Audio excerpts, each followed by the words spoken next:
तर्कवाक्य। आज आप क्या पढ़ रहे हैं? तर्कवाक्य। पहले आप समझिए वाक्य क्या होता है। वाक्य समझ में आया? नहीं समझाया हमने? वाक्य किसी भाषा का होता है? वह हिंदी भाषा का भी हो सकता है, आंग्ल भाषा का भी हो सकता है और संस्कृत का भी हो सकता है। लेकिन आप देखिए इन तीनों, राम जाता है, राम गोस, रावण रक्षक, इनसे एक अर्थ निकलता है। तीनों का अर्थ क्या है? एक ही है। और बच्चों इन तीनों सातों वाक्यों से जो अर्थ निकलता है उसी को हम तर्कवाक्य कहते हैं। तो वाक्य के द्वारा जो अर्थ अभिव्यक्त होता है उसी को तर्कवाक्य कहा जाता है। और तर्कशास्त्र में केवल 4 प्रकार के तर्कवाक्य हैं। कितने? 4। ए, ई, आई, ओ। आप भाषा में कुछ भी बोलिए, कुछ भी कहिए, उन चारों को इन्हीं प्रकार में वर्गीकृत किया जा सकता है। इसलिए आप देखते हैं बहुत लोग कुछ बोलते हैं, उसका अर्थ स्पष्ट होता है और इन्हीं चारों को समाहित हो जाएगा। जैसे हमने पिछले उदाहरण दिया था ना, जैसे आप एक दोस्त की कहा जरा वो सामान मुझे दे देना, तो कहा क्या मैं आपका नौकर हूँ? इसका कहने का क्या मतलब हुआ? क्या मतलब हुआ? मैं नहीं दूंगा, मैं नहीं दूंगा। इसका अर्थ क्या निकला? मैं नहीं दूंगा। वो इसमें समाहित हो जाएगा। ठीक है। और उदाहरण हमने दिया था, जैसे भी कहा जाए क्लास में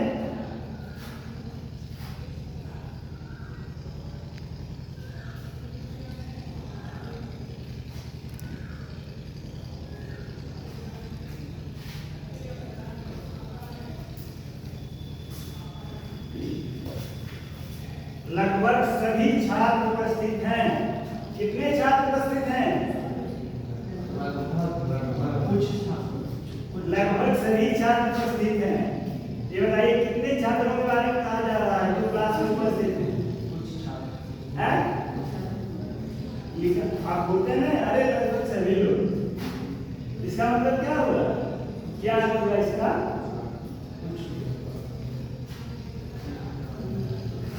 यही तर्कशास्त्र की विशेषता है। ये वाक्य निश्चित नहीं है। सभी छात्रों के बारे में कहा जा रहा है। सभी छात्रों के बारे में कहा जा रहा है नहीं, लगभग लग गया, जिसका मतलब सभी नहीं। आगे बोला लगभग लग गया या फिर कह दिया गया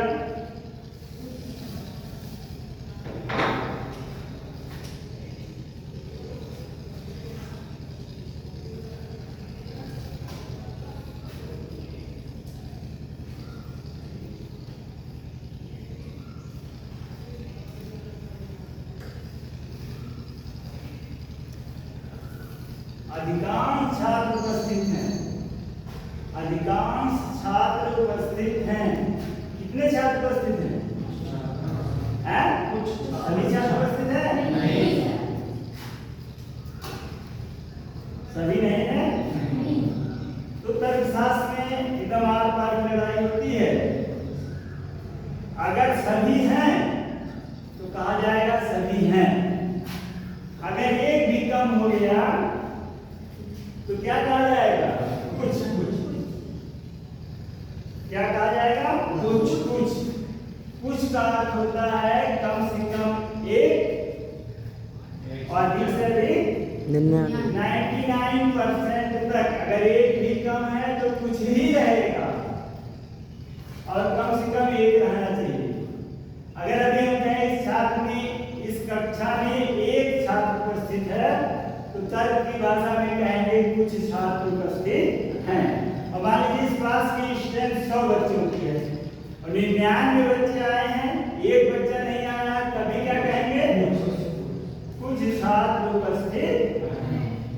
एक टेक्निकल है कुछ के ऊपर बताया कि आई तो हम लोग उदाहरण लेके दिया है, इससे कोई मतलब नहीं है। अभी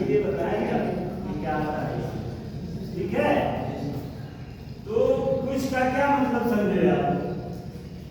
उसका कम से कम एक यूनिट होनी चाहिए, जिसके बारे में कथन किया जा रहा है उसमें एक यूनिट होनी चाहिए, अधिकतम 99% तक होनी चाहिए। और 1% भी कम है तो कुछ ही रहेगा। अगर सब है तो सभी रहेगा, अगर सभी से कुछ भी कम है तो क्या हो जाएगा? कुछ। ठीक है, तो इसको आप समझ गए।